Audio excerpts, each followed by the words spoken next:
Le doy el pase al profesor Edgar Chacín. Hola, buenas tardes a todos, bienvenidos a esta jornada. Ya hicieron la presentación por mí. Trabajé en PDVSA 19 años y a partir del 2011 me dedico con exclusividad a impartir cursos de geología. La ponencia de hoy tiene por título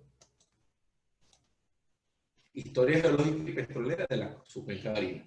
Una breve historia sobre este trabajo. La primera vez que lo presenté fue en el año 2000 y hasta el presente, bueno, he continuado actualizando y presentándola. Ok, comencemos entonces, para no perder más tiempo. Desde la formación de nuestro planeta hasta el presente, la Tierra ha experimentado cambios. Estos cambios ocurrieron durante miles de millones de años. Y el resultado lo podemos apreciar al observar montañas, volcanes, cañones, entre otros, fallas, plegamientos, discordancias, abanicos aluviales que fueron construidos durante mucho tiempo y luego una fuerte crecida de un río lo aniquiló por completo. O sea, la naturaleza es capaz de construir y de destruir. ¿Qué es el tiempo geológico? El tiempo geológico es enorme y se mide por los cambios ocurridos en la naturaleza. Está dividido en varias eras. La primera, la era de los invertebrados, luego la era de los dinosaurios, posteriormente la era de los mamíferos y finalmente la era del hombre o era psicozoica. Los geólogos han dividido las eras en diferentes periodos y esto es lo que llamamos escala del tiempo geológico. En este caso, bueno, le coloqué 3 colores para poder diferenciarlos. Ya desde el comienzo de los tiempos, la humanidad se preguntó desde cuándo existía ese pedazo de tierra sobre el que vivíamos. Aristóteles, por ejemplo, no quiso complicarse la vida con sesudas especulaciones y afirmó que la Tierra era eterna, mientras que el prelado James Ussher se arremangó la sotana e hizo un cálculo con su libro de cabecera, la Biblia, con base al número de generaciones que se mencionan en el Antiguo y el Nuevo Testamento.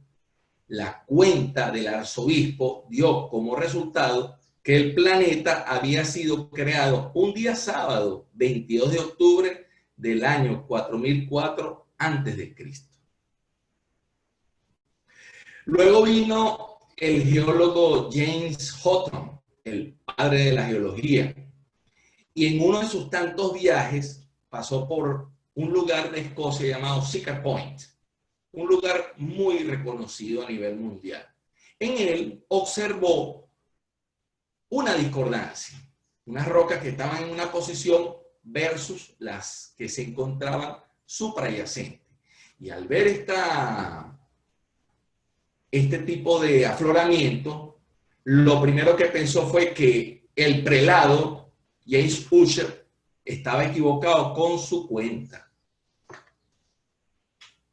Y él expresó, dado que toma tanto tiempo para que una capa de roca forme sobre otra, esa loca inconformidad o discordancia indica que la Tierra tiene más de 100.000 años, o quizás millones, no se había equivocado. Mucho tiempo más adelante, 200 años después, Claire Patterson calculó la edad de la Tierra en base a un meteorito que había caído sobre la Tierra. Y determinó que este meteorito tenía nada más y nada menos que 4.555 millones de años. Esta determinación duró desde el año 1953 hasta el año 2010. Fue John Ruyet, el último cálculo que realizó él y otros autores, se basó en el decaimiento del hafnio 182 a tungsteno 182. y determinó que la edad de la Tierra no era 4.555 millones de años, un poco menos, 4.467 millones de años. O sea, rebajó la edad de la Tierra nada más que 88 millones de años. Entre los métodos empleados por todos estos científicos, bueno, el primero, bueno, el método científico, el de la observación de James Hutton. Luego, un segundo método, el de pérdida de calor de la Tierra, de Clarence King. Él quiso determinar qué tanto se iba enfriando nuestro planeta. No le dio chance para hacerlo.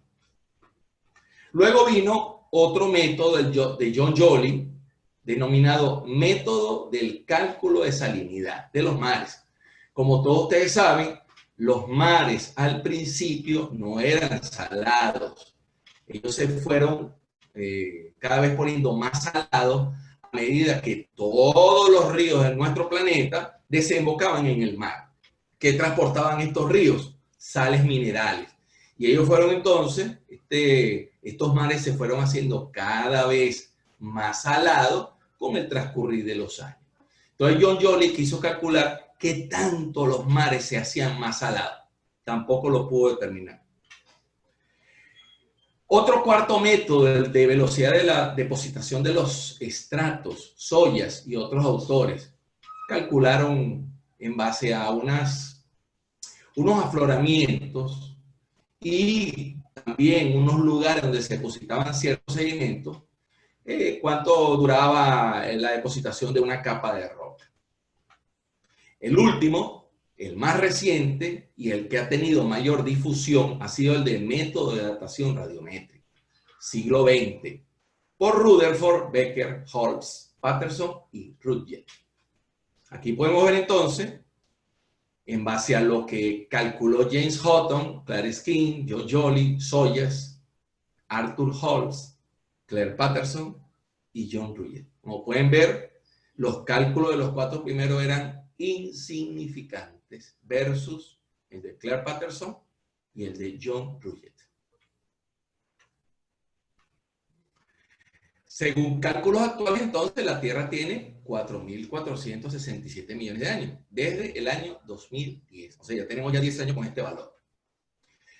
De la docena de elementos radioactivos que se encuentran en la naturaleza, el uranio, el rubidio y el potasio son los que han proporcionado casi todas las edades radiométricas para las rocas antiguas. ¿En base a qué? A la desintegración de estos átomos. Vamos a ver un gráfico. Aquí lo tenemos. Los elementos químicos van perdiendo su masa, van perdiendo la mitad. Fíjense, de 20 a 10, de 10 a 5, de 5 a 2,5, y así sucesivamente esta línea se va haciendo asintótica con respecto al eje de las X. Esta es la forma en que los elementos químicos van perdiendo masa y se van convirtiendo en otros elementos químicos. Rubidio, estroncio, uranio, torio. Ok, en el año 67 del siglo pasado se descubrieron en Australia Occidental microorganismos fósiles con una edad de 2.700 millones de años. En el año 71 se descubrieron unos estromatolitos al sur de África con una edad de 3.400 millones de años.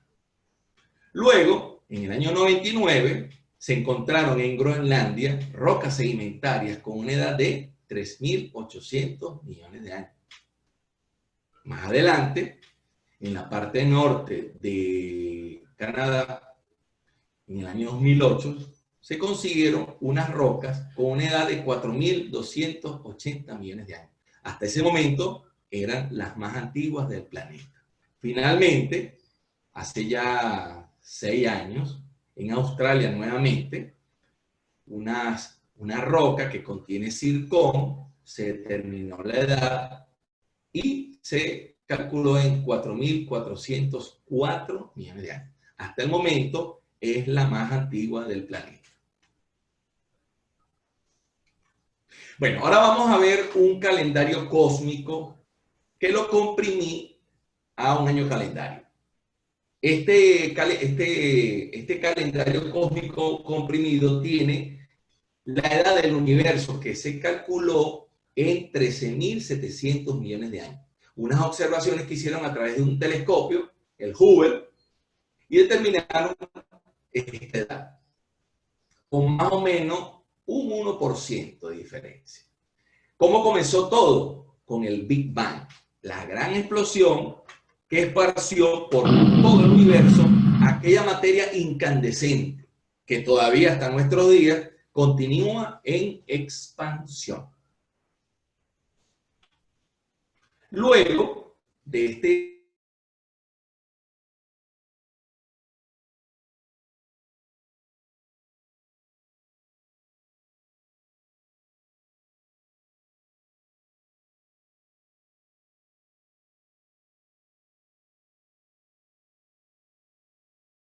acontecimiento.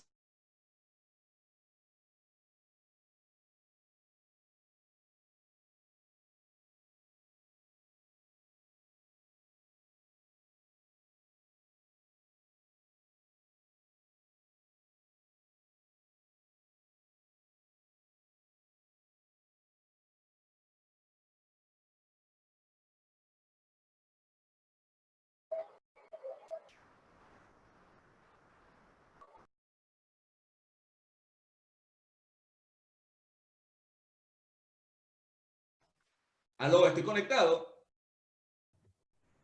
Sí, ya podemos ver su presentación, ya podemos ver su cámara. Se había caído por un instante, pero Ok, ya se puede, continúo entonces, pues. Perfecto. seguro. Perfecto. Ok. Bueno, entonces, luego de esa formación de las primeras estrellas, viene entonces más adelante, fíjense ustedes, aquí, el 1 de septiembre se forma nuestro sistema solar, compuesto por 8 planetas, planetoides, cometas, asteroides, etc.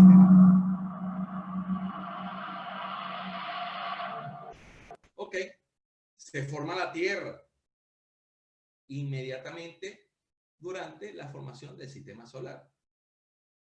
Volcanes en erupción que lanzaban al aire grandes cantidades de lava, vapor de agua. Este vapor de agua se condensaba a grandes alturas. Luego entonces se cree que llovía. Esas gotas caían otra vez en el suelo caliente y se volvían a evaporar. Y eso fue un ciclo que permitió ir enfriando la Tierra poco a poco. Ok, ¿cuáles son las rocas más antiguas del planeta? Están ubicadas en los escudos. Hay 8 escudos importantísimos. Bueno, ahí está. Eso viene siendo el 5 de septiembre. Aquí les tengo un ejemplo. El escudo de Guayana. Pero no precisamente esa zona del escudo de Guayana, porque esa es la más joven del escudo de Guayana. Esta sí, esta está en una región del escudo de Guayana que se llama la región de Imataca. Esa zona de Imataca corresponde a una de las más antiguas. Y esta, bueno, precisamente forma parte de una excursión geológica que se llama Cerro del Elefante. Ok. ¿Cuándo aparecieron los primeros seres microscópicos? Células.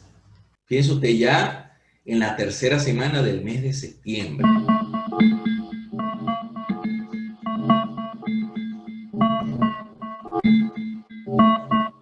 Ok. Los primeros seres vivientes del mar, nuestros antepasados, los peces, aparecieron a mediados del mes de diciembre. Aquí los tenemos entonces los peces. Y aquí tenemos entonces unos fósiles de unos peces. Este último murió comiéndose a otro. Un acontecimiento que no tiene nada que ver con el meteorito que cayó en Yucatán, sino que este es el que ocurrió en el tránsito entre el Paleozoico y el Mesozoico. El Mesozoico, recordemos que es donde habitaron los dinosaurios.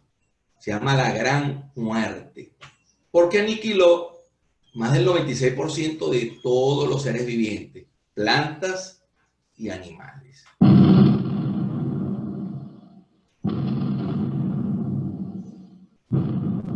Ok.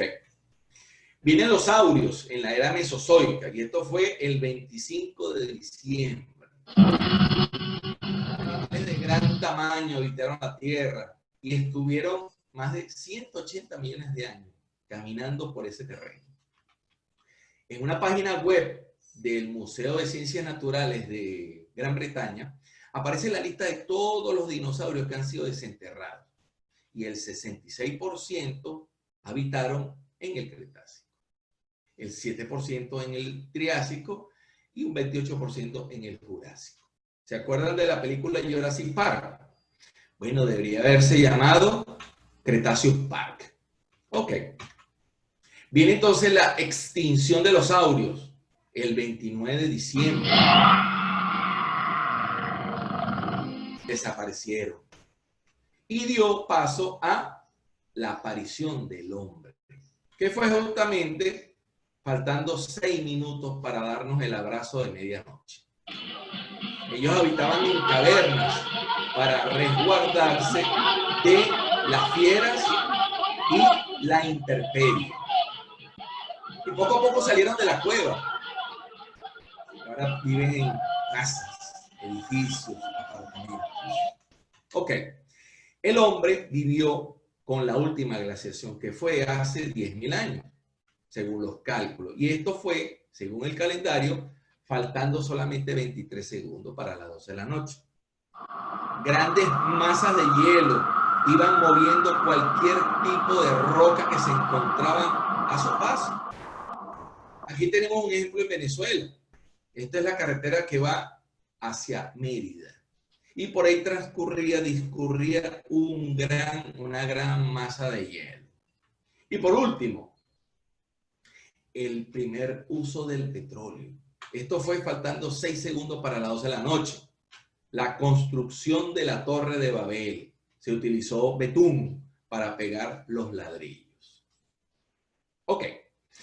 Entrando en materia, ¿qué es el petróleo? Bueno, el petróleo es una combinación de sufijo y prefijo latino, que significa roca, aceite embebido dentro de una roca. Vamos a aprender esto mejor así.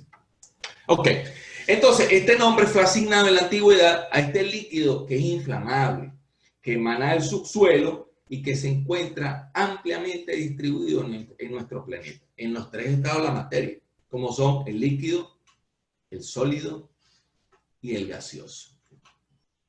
Ha recibido diferentes nombres: betún, asfalto, copey, en inglés oil seeps, jugo de la tierra, mene, como se dice en Venezuela, columnas de fuego, chapopote, todo eso para decir excremento del diablo. ¿Por qué? Bueno, porque cuando los indígenas veían esa mancha negra maloliente, lo primero que se imaginaban es que el mismísimo demonio se había agachado para hacer su necesidad fisiológica. En Norteamérica se le conoce como crude oil o petróleo crudo, solamente para diferenciarlo del petróleo refinado. El lago más grande del mundo se encuentra en Venezuela, se llama Guanoco. Y el segundo está en la isla de Trinidad, se llama Peach Lake. Fíjense la gran diferencia entre ambos lagos. El lago de Guanoco no tiene en ese círculo que yo dibujé, con un diámetro de 20 kilómetros, no se consigue ningún campo petrolífero, mientras que en el de Trinidad, bastantes campos petrolíferos. Así como también el de la Brea Tar Pits en Los Ángeles, ese círculo tiene el mismo diámetro, ¿sí? 20 kilómetros, y fíjense la cantidad de campos que ya no existen, porque ya hay una ciudad que es la ciudad de Los Ángeles, ¿no? Y el otro sería el que se encuentra en Azerbaiyán. Ahí pueden ver en el mismo círculo, con el mismo diámetro, otros campos petrolíferos. ¿Qué sucede en el lago Guanoco? Gran pregunta para ustedes más adelante. Bueno, aquí tenemos entonces una imagen de un chapopote, una foto de México. en la parte más alta de esa colina, de ese cerro, de esa montaña. Esto es un núcleo de perforación extraído que al llegar a la superficie, el cambio de presión hace que el petróleo salga a presión, salga y manche todo lo que se encuentra a su paso. A veces sale hasta con presión y mancha la ropa. Y estos son otros núcleos de perforación abiertos por la mitad para hacer sus estudios preliminares. ¿Qué es un crudo convencional y no convencional? Bueno, el crudo no convencional son aquellos que se encuentran en unas condiciones que no permiten el movimiento del fluido, bien sea por estar atrapados en rocas de poca permeabilidad como las lutitas, o por tratarse de petróleo de muy alta viscosidad. Ejemplo, el crudo extrapesado.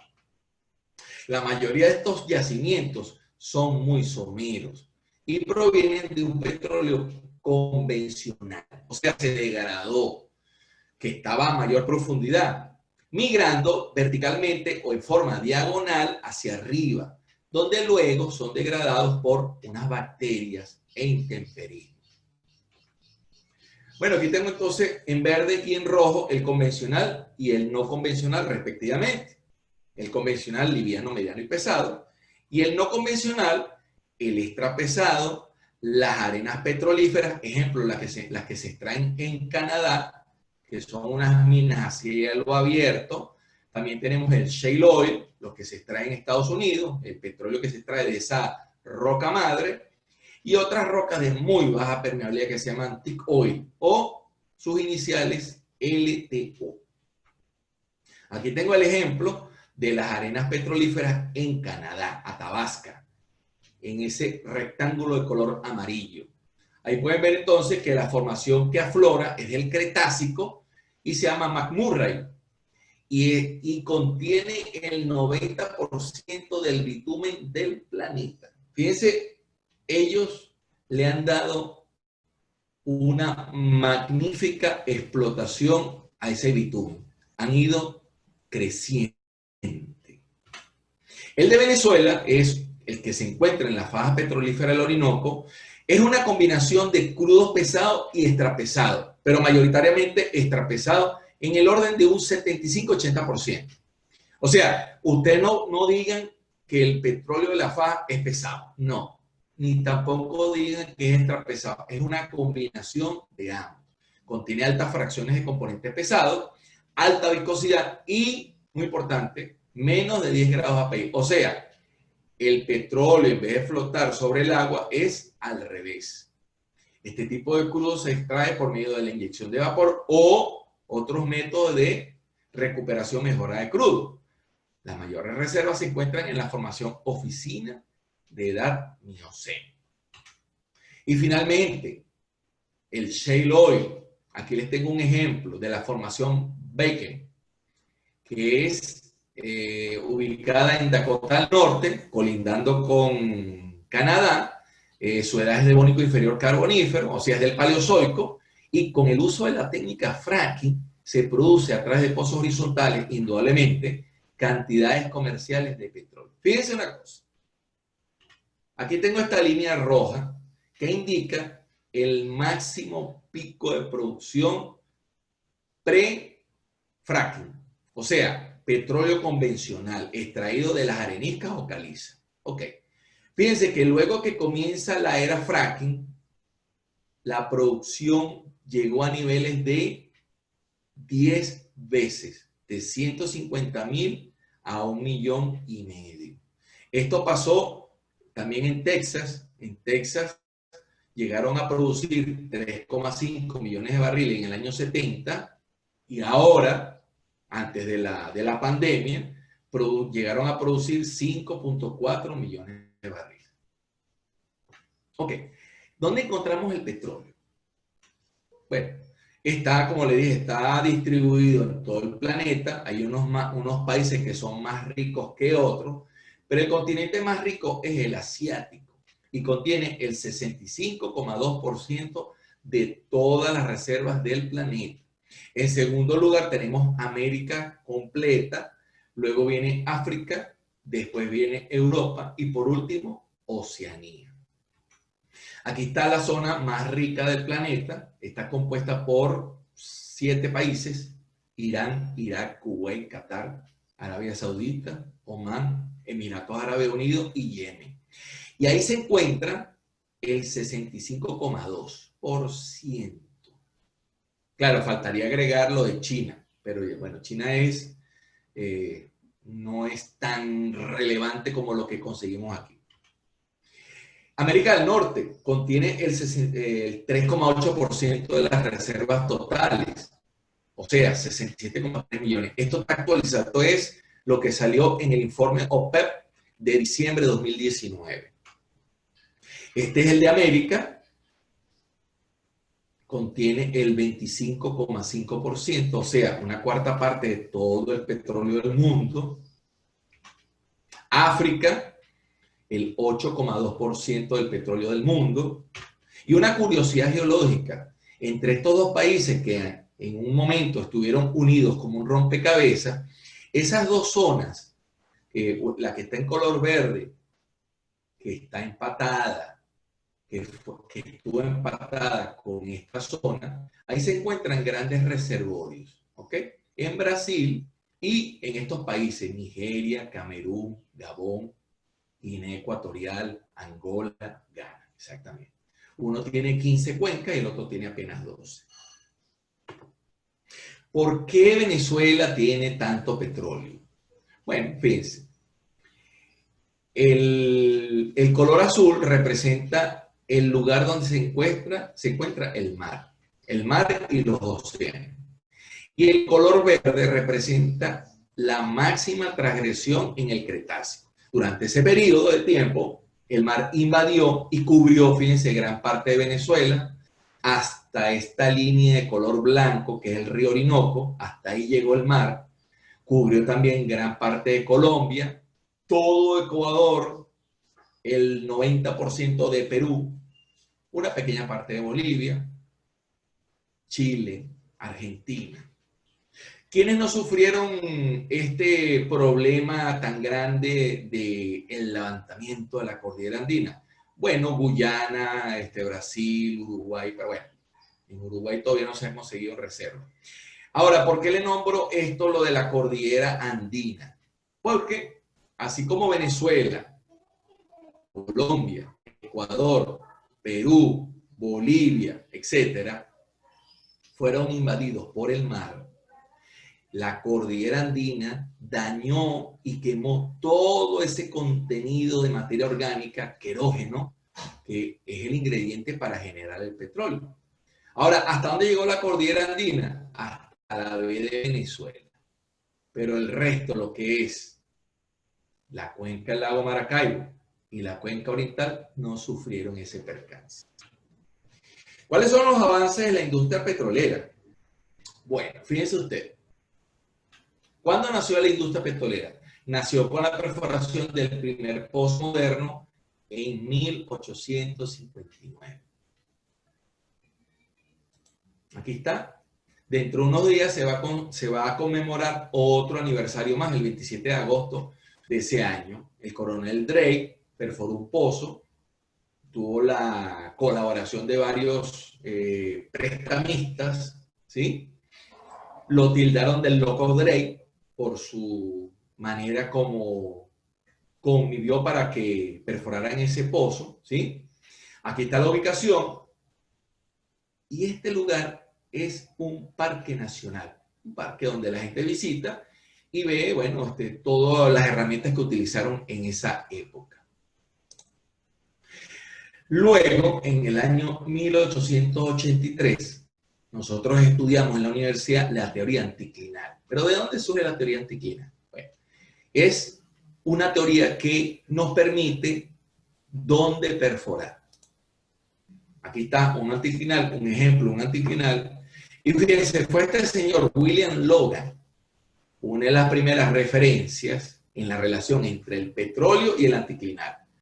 Data de una época anterior a la del coronel Drake, de 1859, cuando William Logan, unos 17 años antes, visitó los Menes, que están ubicados en Canadá, y los describió 2 años más tarde como ubicados en anticlinal. El descubrimiento del coronel Drake estimuló mucho el interés en el tema y en poco tiempo esos geólogos que trabajaban independientemente unos de otros llegaron a la misma conclusión. ¿Dónde tenemos que perforar? Donde existan los anticlinales. Claro, pero también tenían que ver aquella mancha de petróleo por lo menos para guiarse, porque si no, de lo contrario, en ese momento no es como ahorita, con la ayuda de la sísmica, ¿no? Ok. En el año 1901 surge la perforación rotatoria. ¿Qué logramos con esto? Llegar a mayor profundidad. Y fue gracias a ese señor, el ingeniero Anthony Lucas, quien introdujo el uso de una mecha en un pozo del campo Spindleton. Ahí lo pueden ver, donde está la flecha, Golfo de México, y llegó hasta 1210 pies. Nunca se había hecho. ¿Qué pasó?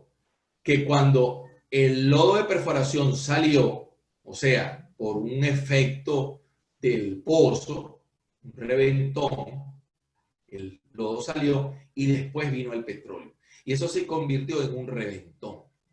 El reventón duró 9 días y lanzó al espacio 100.000 barriles. O sea, casi 1 millón de barriles que se perdieron en ese terreno. Ok. En el año 1914 surge la sísmica. ¿Qué estamos buscando con la sísmica? Los anticlinales enterrados, porque el resto de los anticlinales ya los habían perforado. En el año 1927 surge el registro eléctrico. ¿Qué queremos ver con el registro eléctrico? Las propiedades de los fluidos y la cara de la arena. ¿Qué pasa? Que anteriormente perforaban y llegaban hasta el primer manto de petróleo. Hasta ahí dejaban la perforación. ¿Qué veíamos con el registro de pozos? Diferentes mantos con petróleo. Bueno, este es el primer registro del año 1927 y este es otro 90 años después. De este lo vemos un registro muy insignificante y aquí vemos un registro bien completo. ¿Cómo será entonces 90 años después? En el año 46 surgen las computadoras. Gracias a las computadoras podemos almacenar gran información. Esta fue la primera, se llamó ENIAC por sus siglas en inglés y su primera función fue calcular la trayectoria de un misil en 30 segundos. Fíjense que ocupaba todo un cuarto. Ahora, esta es la última, la supercomputadora más rápida del mundo, se llama Summit. Esto lo pueden conseguir en Wikipedia, en el top 500. Y ella lee 200 por 10 a la 15 datos por segundo. Increíble, ¿no? Ok, en el año 47, la perforación mar abierto. ¿Qué logramos con esto? Bueno, buscando nuevas áreas que no fueran en tierra. Aquí está. Fíjense que gracias a esto, Brasil produce el 96% de su petróleo aguas afuera, mar adentro. Mientras que México es el 82%. ¿Qué pasa si esto no hubiese ocurrido? Bueno, Brasil sería un pobre país petrolero, al igual que México.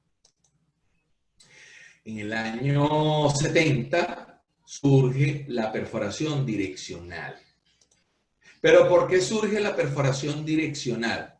Ah, porque el que sabía de perforación y que tenía los reales, la plata para hacer la perforación, se le ocurrió, bueno, vamos a perforar donde está el vecino, mi amigo, mi gran amigo, vecino aquí al lado del terreno, y vamos a extraer su petróleo. Pero el vecino no sabía nada. Bueno, se hizo con fines no éticos. En el año 75 surge la perforación Deepwater. Aquí está. A nivel mundial, las operaciones de exploración de hidrocarburos en aguas profundas iniciaron en la década del 70. El primer descubrimiento fue en el año 75, en este campo, el campo Coñac, en el cañón del Mississippi, en Estados Unidos. La profundidad del agua es más o menos 313 metros. Actualmente, el espesor del agua puede ser 2.000 metros o más. Fíjense que el llamado agua profunda es un hecho dinámico, porque más adelante ya no serán 2.000 metros, serán 3.000 o serán 4.000.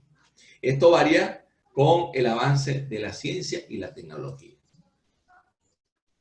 En el año 80 surge la sísmica 3D. ¿Qué logramos con esto? Imágenes más precisas del subsuelo. Aquí podemos ver entonces una mejor resolución de estas estructuras que contienen hidrocarburos. En el año 97, unos rusos vinieron a Venezuela, principalmente vinieron aquí a esta cuenca, la cuenca Barinas-Apure, y quisieron aplicar esta tecnología y nos hicieron una demostración para comprobar que a través del sonido podían decir dónde hay petróleo y dónde no. Entonces, ¿cómo surgió esta tecnología? Tecnología microsísmica. Bueno, eso nació durante la Segunda Guerra Mundial para determinar los submarinos. Con la onda sísmica, determinaban dónde estaba el submarino enemigo, les lanzaban la bomba, adiós submarino. Bueno, esto lo aplicaron, utilizaron esto y lo aplicaron allá en Rusia para comprobar la existencia de yacimientos petrolíferos. Bueno, en Barinas se hizo bajo unos campos, unos pozos exploratorios que habían descubierto, pero habían sido abandonados por razones mecánicas. No se les comentó nada a los rusos, sino que la idea era comprobar qué tal eficiente. Donde dijeron que había petróleo, efectivamente los pozos habían descubierto petróleo. Y donde no, bueno, ya era agua. Ok. En el año 98, el fracking, la técnica para extraer petróleo de la roca madre con el fracturamiento hidráulico. Y eso fue en el yacimiento de la Lutita Barnett. ¿Ok? ¿Quién es el padre de esta técnica? Se llama George Michael. Y esto fue hace 22 años. Y por último, la sísmica 4D, que es el seguimiento sísmico a el yacimiento. Entonces aquí tenemos 1, 2, 3, 4 pozos de inyectores en color rojo. Estas son las líneas de permeabilidad. Aquí se inyecta el agua y aquí en estos pozos son los que van a extraer el hidrocarburo. Aquí podemos ver entonces estas líneas cómo van orientadas hacia una zona donde se va a extraer el hidrocarburo. ¿Cuáles son los métodos de exploración empleados por la industria petrolera? Bueno, la búsqueda del hidrocarburo evolucionó con la medida en que se agotaron los yacimientos someros, como decimos en Venezuela, los mangos bajitos. La lógica de los geólogos y exploradores del siglo XIX y del siglo XX los llevó a buscar lugares con características similares a aquellos que habían encontrado hidrocarburos. Y aquí podemos ver entonces que en A sí fue exitosa esa perforación, pero en B, con características similares, no dio resultado. O sea, es totalmente diferente. Bueno, esos métodos son el directo y el indirecto. ¿Cuál es el directo? El que se obtiene de las rocas, núcleos, cortes, cutting o afloramiento. ¿Y cuáles son los indirectos? El registro de pozo y la sísmica. Bueno, aquí tenemos entonces el directo, que los afloramientos, los ritios que obtiene el geólogo cuando está perforando, así como también los núcleos. Y el indirecto, bueno, la geofísica, los métodos geofísicos y los registros de pozo. ¿Cómo comenzó todo? Bueno, con los memes.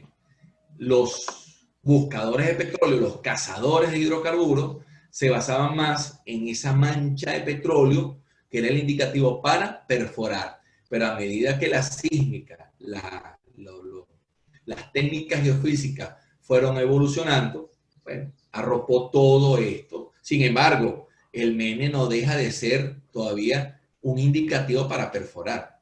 ¿Sí? Ahora, ¿cuál es la importancia del geólogo petrolero? Bueno, fíjense que el geólogo petrolero es la piedra angular de toda industria petrolera, la cual depende de la incesante búsqueda, porque toda empresa petrolera depende del descubrimiento de yacimientos. No cabe duda de que el descubrimiento y la explotación de los hidrocarburos es una empresa netamente geológica. ¿Okay? Entonces, el geólogo petrolero depende del ingeniero geofísico o viceversa, del ingeniero petrolero o viceversa, del ingeniero químico, del mecánico, del hidrólogo, del físico, del matemático. Todos ellos forman un grupo. Y el geólogo lo coloco como piedra angular. La industria petrolera le ha confiado al geólogo muchas más responsabilidades de trabajo y administración de las que suele haber, ya que él está acostumbrado a pensar en 3D. Ese geólogo está escarbando esa roca y está pensando en el ambiente sedimentario, en el tipo de porosidad que tiene esa roca, en qué registro de pozo vamos a correr cuando perforemos esa zona y lo que me va a dar el petróleo que me va a aportar. Bueno, fíjense, gracias al fracking, fíjense lo que yo le nombré anteriormente. Texas, en este punto, en el año 70, alcanzó su pico máximo de producción, 3.5 millones de barriles, con crudos convencionales. Pero luego de las reservas se estaban acabando y llegó un momento en que la curva se aplanó y dio entonces el paso a la producción de petróleo no convencional. Llegaron a producir 5.4 millones de barriles. Un gran éxito. En Venezuela, por ejemplo, y así como en otros países, gracias a irse más profundo, logramos descubrir nuevos reservorios que se desconocían, pues, porque solamente alcanzamos en promedio los 5.000 pies. Pero gracias a esos geólogos que tuvieron la idea de perforar, vámonos más profundo, entonces, bueno, lograron descubrir nuevos reservorios. Fíjense que en el año 50, en la década de los 50, gracias a esto, se descubrieron 155 campos petroleros. Gracias a eso. ¿Cuáles son las estadísticas petroleras venezolanas? Bueno, lo primero es que en orden de mayor a menor, tenemos que lo más joven es de donde más se ha sacado petróleo, o sea, del Mioceno, Plioceno. En segundo lugar, sería Paleoceno, Eoceno, Oligoceno, luego Cretácico y por último, el basamento fracturado, que es Paleozoico. La gravedad de nuestro petróleo venezolano producido hasta diciembre de 2019 es en su mayoría extrapesado. Y fíjense que va en decrecimiento el mediano, el liviano que tanto necesitamos y que se incrementaría si activara la exploración. El 93% viene del Cenozoico, el 6% del Mesozoico y el 1%, como les dije, del Paleozoico. Cuando se hizo el descubrimiento en 1914 en la cuenca del lago Maracaibo, la mayoría de la producción de petróleo venía de Occidente, pero luego de unos años se volteó la tortilla y ahora la mayoría de la producción viene de la cuenca oriental de Venezuela. Ahora, la producción acumulada, o sea, desde 1914 hasta nuestros días, el 64%, perdón, del petróleo acumulado viene de Occidente. O sea, duplica al de Oriente. Y ronda por los 70.000 millones de barriles. Fíjense que el crudo de exportación antes del 2005 era crudo mediano.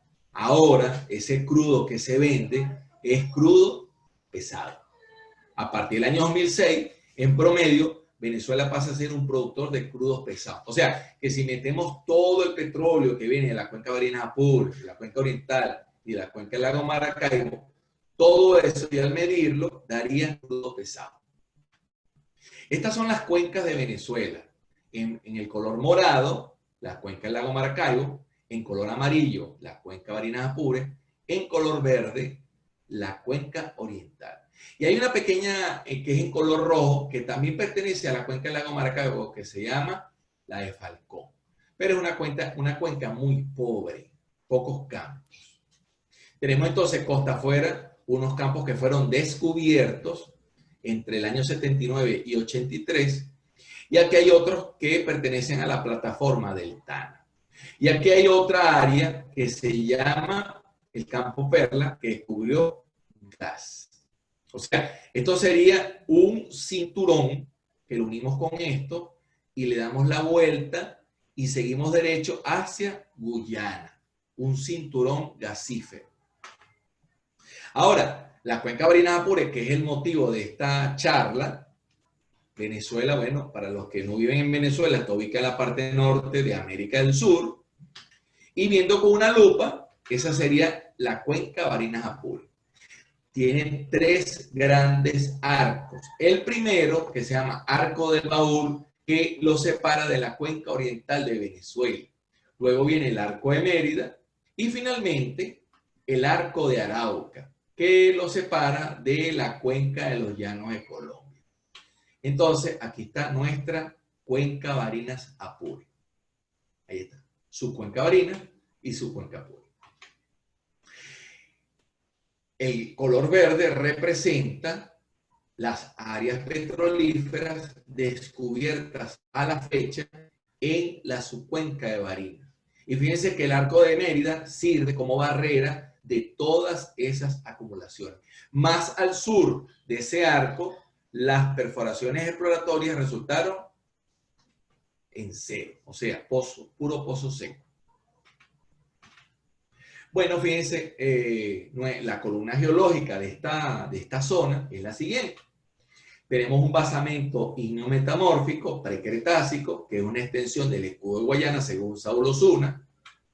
Luego tenemos el Mesozoico, el Cretácico, con 4 formaciones. La formación aguardiente, que son unas areniscas, descansan de forma discordante sobre el basamento. Y en esta zona no es tan prospectiva como en otras áreas. Solamente hay un campo que se llama Campo Cipororo, que tiene reservas de gas en la formación, y también en la formación aguardiente. Luego viene la formación escandalosa, la principal formación productora del área, la primera. Y está compuesta por 4 miembros, que se llaman miembro O, miembro P, miembro R y miembro S. Esos son unas letras asignadas por las empresas norteamericanas. Y así se quedaron. ¿Qué significa la S? Bueno, la S es una lutita basal, da la coincidencia por la letra S de shale. Pero es la lutita que separa con la formación aguardiente. Luego viene la P y la R, que son unas areniscas. La principal es la P, la que más ha producido petróleo en esta zona. Y finalmente, el miembro O, un carbonato, que también es productor de petróleo. Después viene, subyacentemente, la formación Navay, con 2 unidades. Miembro La Morita, que es una lutita sello de las acumulaciones de la formación escandalosa, y el miembro Quevedo.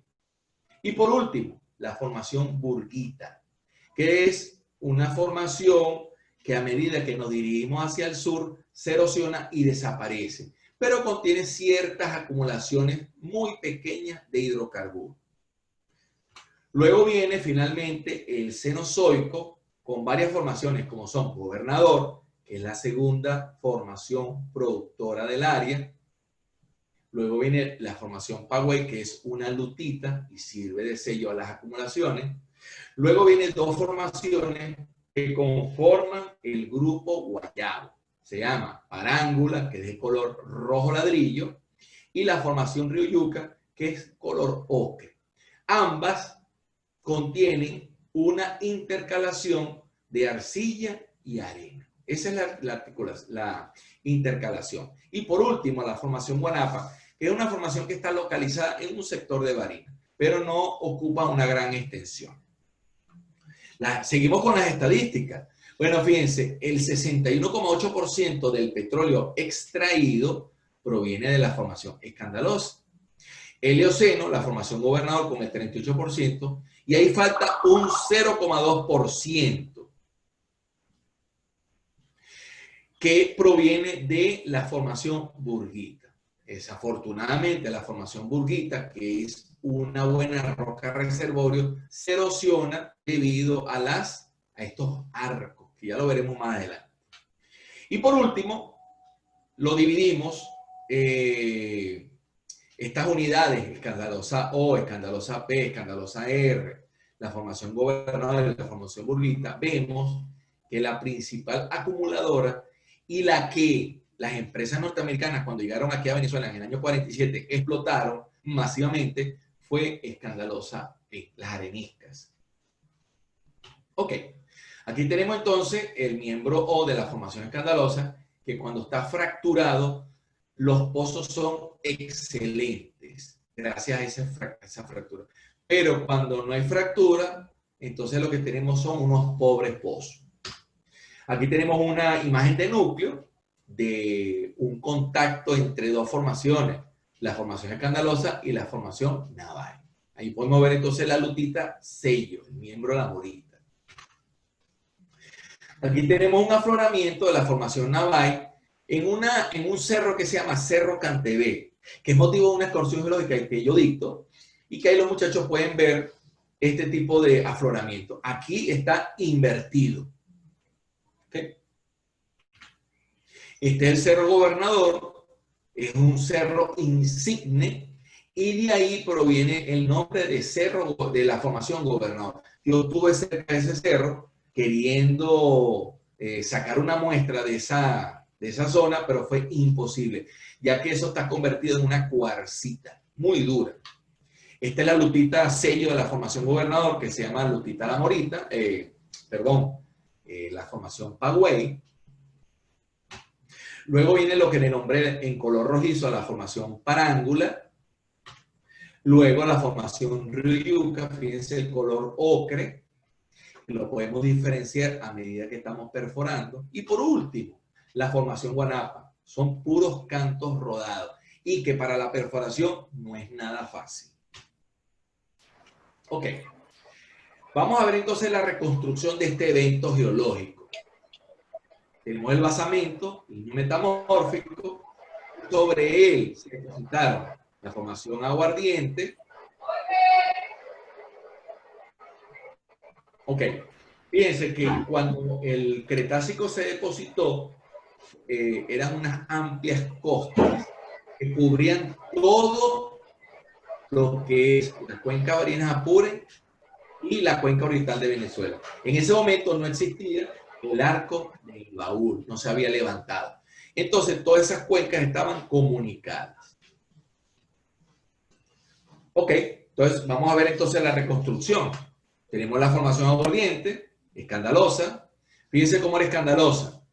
Ahí tenemos entonces lo que les dije, la unión de la cuenca Barinas Apure con la cuenca oriental de Venezuela. He correlacionado unos pozos del área de Barinas con la de Guárico y se correlaciona muy bien a nivel del Cretácico. Por eso este dibujito. En color azul está la formación escandalosa, las calizas, los carbonatos, y en color azul ya la parte más profunda, donde se depositan las lutitas. Bueno, entonces pues, se depositó la morita, Quevedo, que forma el miembro, la formación naval, y por último, la formación burguita. Entonces se formaron estos dos arcos debido a una gran compresión. Ahí lo tenemos. Claro, eso se fue levantando poco a poco. Lo que pasa es que yo de una vez ya le doy su brinco para que se formen aquellos dos arcos. Pero a medida que esos arcos se iban formando, se iban erosionando. Todo lo que sube, baja. Vamos a ver entonces cómo se erosionaron. Fíjense. Ahí está. Siguieron erosionando e iban desapareciendo en la parte más alta de esa cumbre. Las principales formaciones como son Burguita, Quevedo, La Morita y apenas en algunas zonas raspando la formación escandalosa. En algunas zonas, no en todas. Ok, así era y así quedó. Entonces, se depositó de forma discordante, con una discordancia angular, la formación Gobernador, la formación Cobre, que se correlaciona con la formación Gobernador, Y después, en el área de Apure, la formación ufita, también de forma discordante. Ok. Después, el grupo Guayabo. Y por último, una pequeña capa de conglomerados que se llama formación Guarapo. Sobre ellas se han perforado pozos que van desde los 8.000 hasta los 12.000 pies, en Barinas y en Apure entre los 8 y los 10.000 pies. Pozos productores de petróleo. No cuentan los pozos exploratorios. Okay. ¿Cómo era antes? Bueno, la cuenca de la formación Gobernador, la cuenca de la formación Cobre y la cuenca de la formación Guafita iban en esta dirección, hacia el noroeste. ¿Qué pasó? Que se levantaron los Andes y los ríos cambiaron de dirección. Fíjense ustedes, ahora van en sentido 180 grados. Ahí van los ríos en ese sentido. Ok, muy bien. ¿Cuál es la historia exploratoria de esta zona? Los primeros pasos. El geólogo norteamericano de experiencia internacional, Ralph Arnold, está ubicado aquí en esta imagen, el de corbata blanca, hacia la derecha, y un numeroso grupo de colegas exploró Venezuela entre los años 1912 y 1916. Después de una exitosa actuación en la isla Trinidad, la compañía General Atfal lo contrató para evaluar las posibilidades de conseguir petróleo en Venezuela. A su llegada al país, solo existía una explotación artesanal que había surgido en el año 1883 en el campo La Alquitrán, muy cerquita de la frontera colombo-venezolana. En ese momento que ellos llegaron, habían transcurrido 30 años, o sea, 1913. En ese momento, el pozo productor Eureka producía apenas un barril por día. Ahí está la ubicación del pozo Eureka, muy cerca de la frontera. Y este es el pozo insignia, que bueno, lastimosamente ese parque está en ruinas. Yo lo conocí, ese soy yo en la foto. Yo lo conocí y fui muchas veces para allá. Bueno, ya eso está en total abandono. La aplicación del método científico aplicado por Ralph Arnold le dio las bases para perforar los primeros pozos petroleros comerciales en Venezuela. Recorrió el país de cabo a rabo, sorteando todo tipo de obstáculos. Él fue del este hacia el oeste. La primera campaña exploratoria de la cuenca Barinas empezó en el año 1930. Los exploramientos que tuvieron este grupo de fueron tan llamativos allá en la cuenca del lago de Maracaibo que motivaron a un grupo de cazadores de petróleo a explorar el otro extremo de los Andes, o sea, aquí donde está el estado Barinas. Ellos dijeron, si de este lado lo tenemos, del otro lado cabe la posibilidad, vamos a perforar, vamos a investigar. Bueno, el primer pozo exploratorio de la subcuenca Barinas, el Uzcategui 1, así se llamó, inició a mediados de 1930 y fue ubicado a 10 kilómetros al noreste de esta ciudad donde yo vivo. Ahí está. Sin embargo, por problemas operacionales de arrastre y pega de tubería en la formación Río Yuca, esa que es de color amarillento, ocre, en marzo de 1934, los trabajos fueron abandonados a 5.525 pies de profundidad, no penetrando el objetivo más próximo, que es la formación Gobernador, que según los geofísicos está más o menos 11.000 pies de profundidad. Ese es el pozo Uzcategui 1, está en plena zona selvática de esta región, y eso fue lo que quedó, un tubo. ¿Okay? Luego de una larga campaña de perforación y resultados negativos, es en el año 1947 y en el mes de agosto se perfora con éxito el Silvestre 2, hallando crudo mediano a nivel de las formaciones Gobernador y Escandalosa, resultando entonces ser el primer pozo comercial de la cuenca. Aquí tengo un crudo mediano Este fue el crudo que descubrieron, un crudo mediano. ¿Sí? Ok, perfecto. Ahí está la ubicación del Pozo Silvestre 2, dando como resultado el campo silvestre versus el Uzcategui 1. ¿Y cuál es la distancia entre ambos? 47 kilómetros. Entre 1949 y 1958 se descubren otros campos. Al norte de Silvestre, Silván, al sur 5, al norte Maporal, al igual que Palmita y Estero. Serían entonces los 5 campos que rodeaban a este campo silvestre. Ok, igualmente con cruz mediano tanto en Gobernador como en Escandalosa. En el año 61 se retoma perforar a 2 kilómetros del primer pozo, el Uzcategui 1, el pozo exploratorio, el Uzcategui 2, y penetró toda la formación Escandalosa hasta más o menos unos 720 pies buzamiento abajo de lo descubierto en esos campos.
Ok, esperemos mientras tanto, por favor, mientras el geólogo Edgar Chacín restablece su conexión.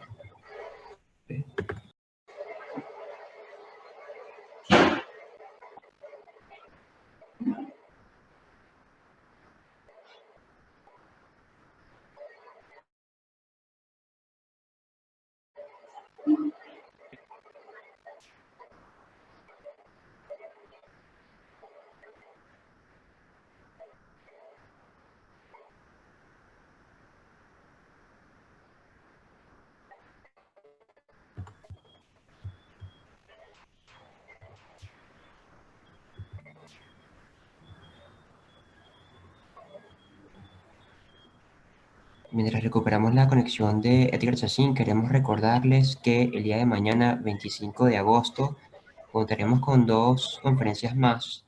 La primera de ellas tratará acerca del análisis gravimétrico y flexural de la cuenca de Venezuela, llevado a cabo por la ingeniero geofísico Ana Karina Sánchez. Esta charla se llevará a cabo a las 9 de la mañana.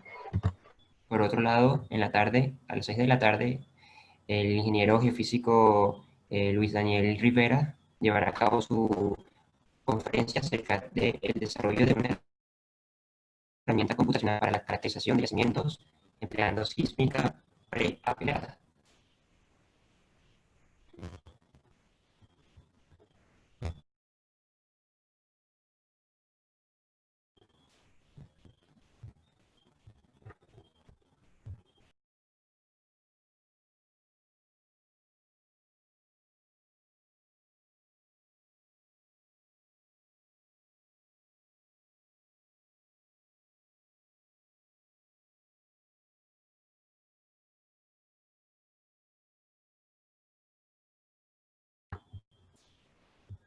Por otro lado, recordarles también que el próximo fin de semana, entre el 29 y 30 de agosto, estaremos llevando a cabo nuestro curso en el marco de las conferencias geofísicas APG Venezuela. Este tratará acerca de la sísmica multicomponente de onda convertida a cargo del Magíster Johnny Calderón y la Magíster Gabriela Zambrano. Pueden buscar más información acerca de este curso en nuestras Redes sociales, AAPG UCB, AAPG USB y SOBG Ingenieros Geofísicos. Ok, ya estamos recuperando la conexión del ingeniero Edgar Chacín. Ya se está uniendo. Gracias por su comprensión.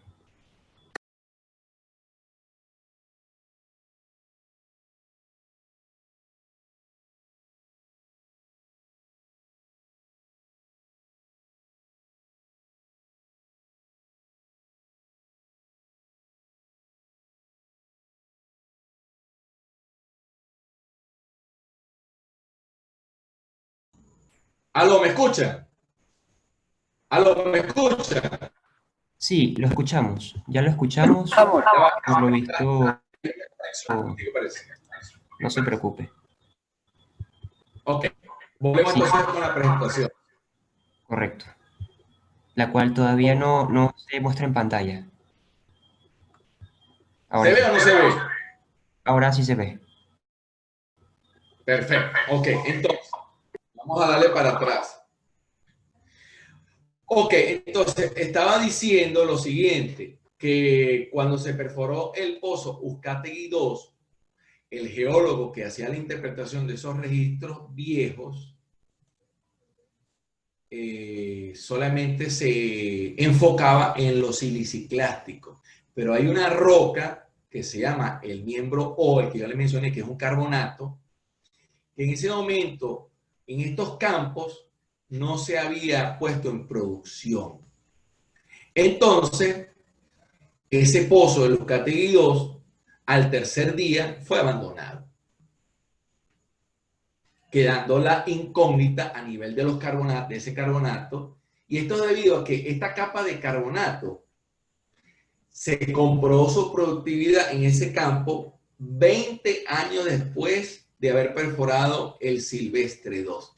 Entonces, quedó la duda, ¿habrá o no habrá petróleo en esa capa de carbonato del pozo Uzcategui 2? Ok. ¿Y por qué lo comento? Porque hay unos campos de barinas que solamente son productores a nivel de esa formación escandalosa miembro O. Okay. Bueno, entonces, del año 62 al 65 se descubren otros campos. Caipe al norte, Hato y País Mingo. Caipe fue el campo más al norte y País Mingo el más al sur. Ahora, ¿qué es lo que pasa en Mingo? Bueno, uno, que el petróleo que se encuentra en Mingo es petróleo pesado. Y segundo, que solamente las reservas que se encuentran en Mingo es en la formación Gobernador. ¿Por qué? Porque lo que le comenté fue lo siguiente, que a medida que nosotros nos vamos, esta es una sección que está desde el norte hacia el sur, ¿ok? Y a medida que nos vamos trasladando hacia el sur, van desapareciendo formaciones. ¿Cuál es la primera? La formación burguita. ¿Cuál es la segunda? La formación naval. Y justamente en el campo País Mingo hay un contacto entre las dos formaciones productoras, Gobernador y Escandalosa. ¿Qué es lo que pasó?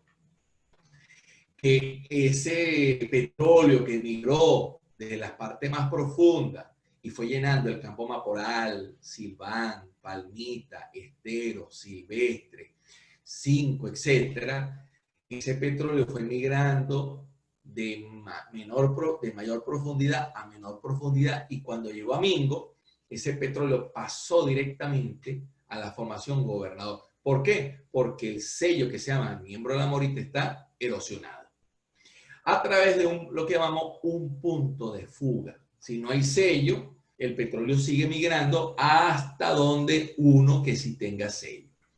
Bueno, esta es la zona verde, donde está concentrado todos los campos petroleros de esa primera campaña exploratoria. ¿Cuál es el resumen? Ya nos falta poco para terminar, faltan 10 minutos. En resumen, se descubrieron entonces 10 campos con 1.13 mil millones de barriles, de los cuales el 27% están en el Eoceno, el 73% en el Cretácico, y el 90% es un crudo mediano, y el otro restante es un crudo pesado. La segunda campaña exploratoria surgió en el año 90.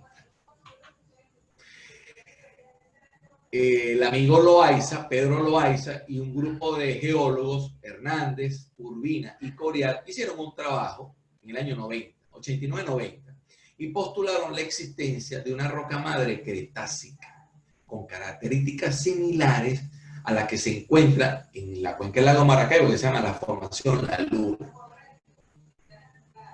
¿Cómo llegar a estos afloramientos? ¿O cómo llegaron esos geólogos, cazadores de hidrocarburos de antes de 1930? Aquí está, fíjense. Partimos de Barinas y nos vamos hacia el noroeste.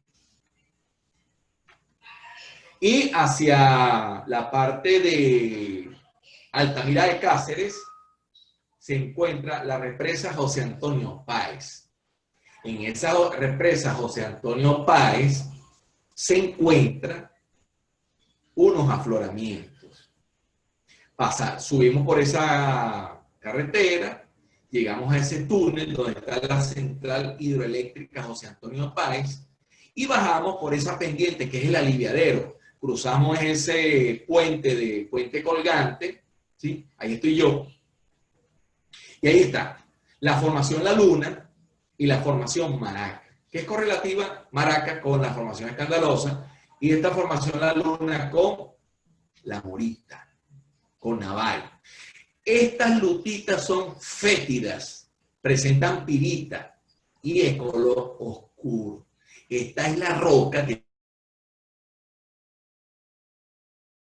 ese pozo exploratorio en Uzcategui 1. Ahí está, un poco más de detalle. ¿Sí?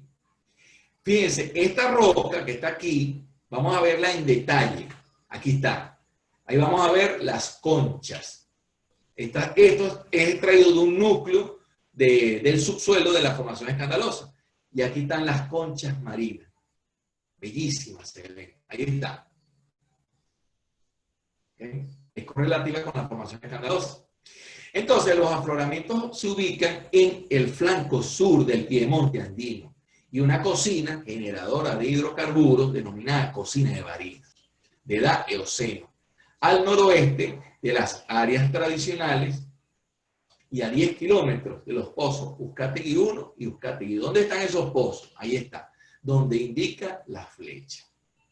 Fíjense que está muy cerca de esa cocina de Barinas. Se deduce entonces que estos cazadores de petróleo hallaron estos afloramientos y confiaron en descubrir yacimientos. Yo estimo que de haber llegado a la profundidad final en Uzcategui 1, el crudo descubierto debería ser un crudo liviano o condensado.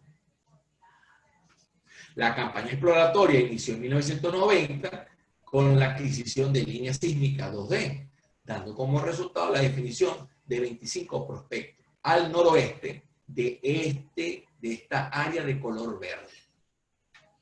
Ahí está. Eso fue entonces lo que ellos denominaron Barinas Norte.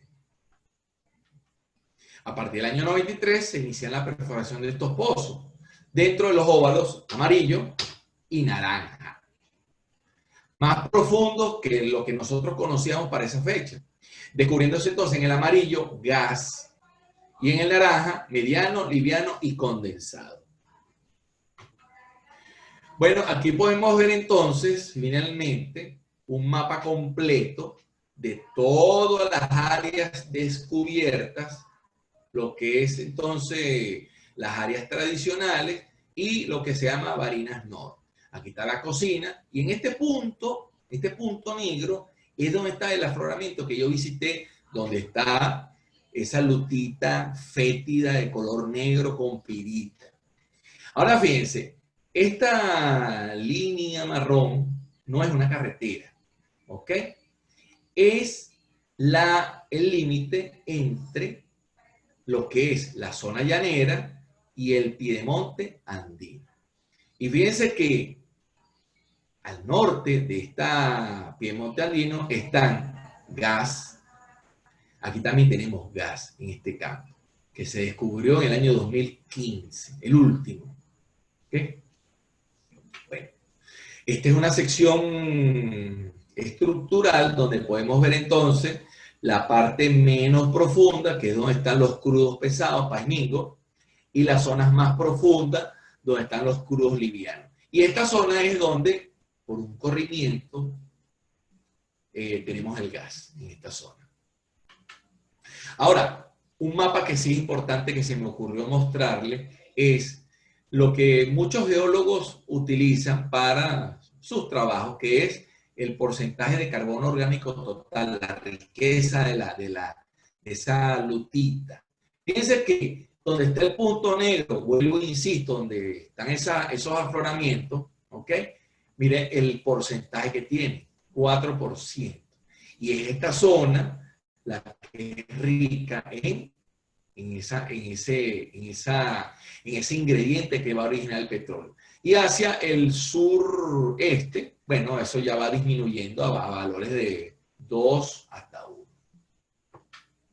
Finalmente, la segunda campaña exploratoria comprobó la hipótesis de Loaiza y los demás autores. Entonces, ¿qué tenemos? Tenemos un arco de investigación, tenemos la cocina de Barinas, tenemos esta flecha que es la migración de los hidrocarburos, lo que conocemos hasta la fecha es esta zona donde hemos perforado desde 1947 hasta el presente, y aquí tenemos un punto muy pequeño, que es un pozo que se llama Sabaneta 1X, donde se comprobó la existencia de gas. Pero fíjense, ya falta mucho todavía por investigar. Les dejo este mensaje. Se puede conseguir petróleo en áreas nuevas, con ideas viejas. Sin embargo, es necesario tener ideas nuevas para conseguir petróleo en áreas viejas. Estos son mis datos y bueno, estoy a la orden para las preguntas que vayan a hacer.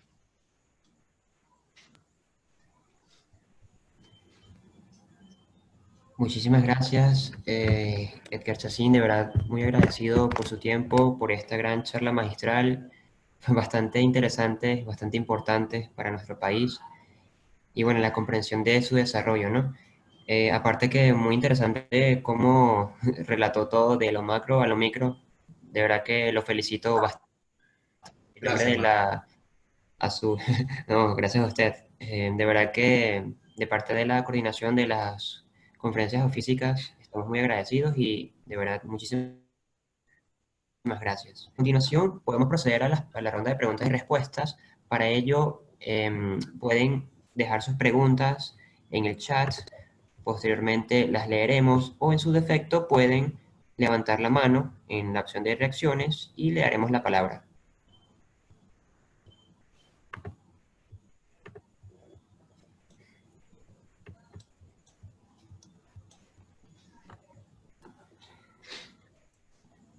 Vamos a esperar mientras, a ver si alguien escribe. A veces tardan un poquito formulándose. ¿Cuántos quedan? Quedan 36 personas. Sí, 36.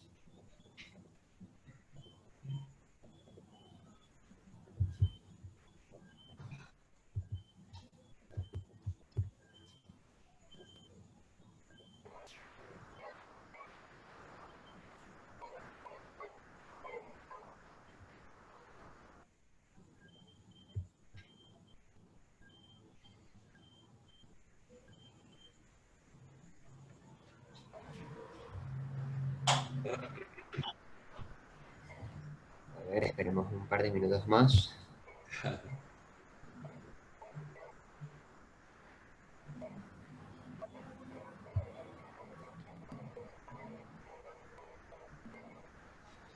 Okay. Excelente presentación. Quisiera saber cuál es la situación actual de la cuenca. Bueno, en exploración no hay nada desde el año 2018. Eso está paralizado, así como toda Venezuela está paralizada desde ese punto de vista exploratorio. Dice aquí una pregunta: ¿qué potencial de plays estratigráficos se pueden conseguir en la cuenca? Caramba, hermano, mire, yo esa información no la tengo porque ya yo no trabajo en PDVSA, ¿ok? Eso ya es algo que está en manos de la gente de exploración. Definitivamente no te la puedo responder, no tengo conocimiento, ¿no?